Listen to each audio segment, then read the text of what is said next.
Hello, I am here with Miranda Beard. She is the immediate past president for the National School Board Association. Hello, Miranda. Hi, so glad to be here today. Thank you for joining us. Such an exciting conference. It really is. Such great leadership that's here. And I heard that your workship and your talk was wonderful. You got all the crowd excited. So yeah, we're looking forward to talking today with you. Absolutely. So Miranda, talk to us about why the School Governance Council is so important. You know, school board leadership, superintendents and school boards working together, it is so important because those are key elements, them working together as a team, that has a trickle-down impact on everything that happens in their district.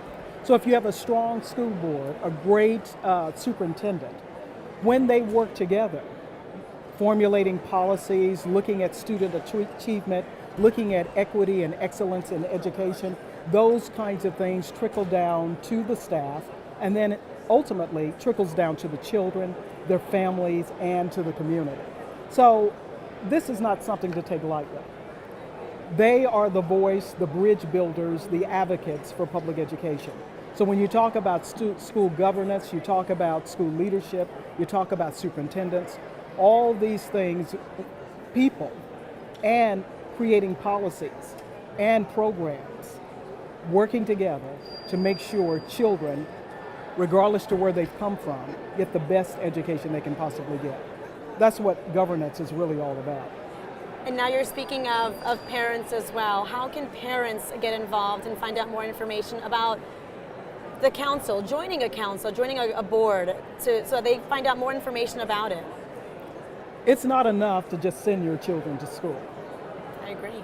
As parents, the beginning part is just getting involved in the school that your child is a part of. Coming to the school board meetings to find out what the leaders are voting on that will ultimately impact your child. This is the starting point. And then once you learn all these things, get involved in the PTA, get involved in coming to the meetings, school board meetings. Get involved in vocally speaking about who you want in those positions.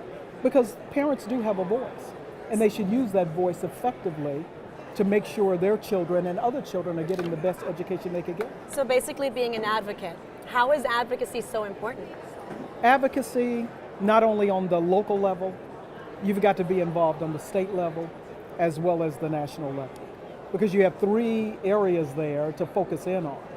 When people are making policies, lawmakers are making policies that impact public education, we should use our voice effectively to let them know that the policies they're making, what they're voting on, how it directly impacts the community, impacts children, impacts the schools, impacts the district. If they don't know, then it's our job to make sure they're well informed. It is one thing to come up and create a policy, but do you know the impact of that policy? So our job is to advocate to make sure that they understand the impact of what they do. So in that case, what should public school leaders be doing right now in this season of change? We talk so much about inclusion and diversity. How can leaders really get involved somehow and dive into that topic? Well, one of the things we can try to ensure is that there is equity and excellence across the board for all children, regardless to where they come to us from, regardless to their zip code, their ethnic background, their socioeconomic status, whether they're male or female. We need to make sure that social media, Facebook, our lawmakers in DC, Georgia state level, all across this country, making sure that they know what we expect. And if they don't do what we expect in terms of providing adequate funding, providing programs and the things that are needed, then we need to make sure they're not there any longer. So that's part of that process of making sure they're grounded, that they are involved, and that they understand what the expectations are. It's not enough to just sit back and expect things to change. Sometimes we've got to be at the forefront of making those things happen by making those that we put in office aware of what those expectations are.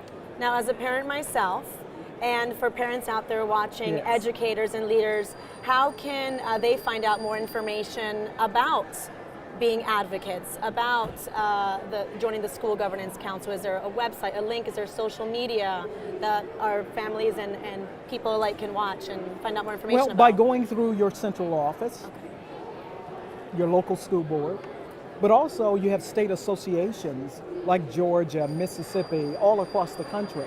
States that have associations that provide information that's friendly information that they can understand that will help them.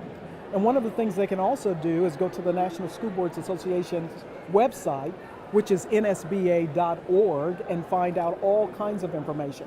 You know, there's something on there that says, so you want to be a school board member? Well, guess what it does? It gives you an outline of what it takes to really be a school board member and good governance.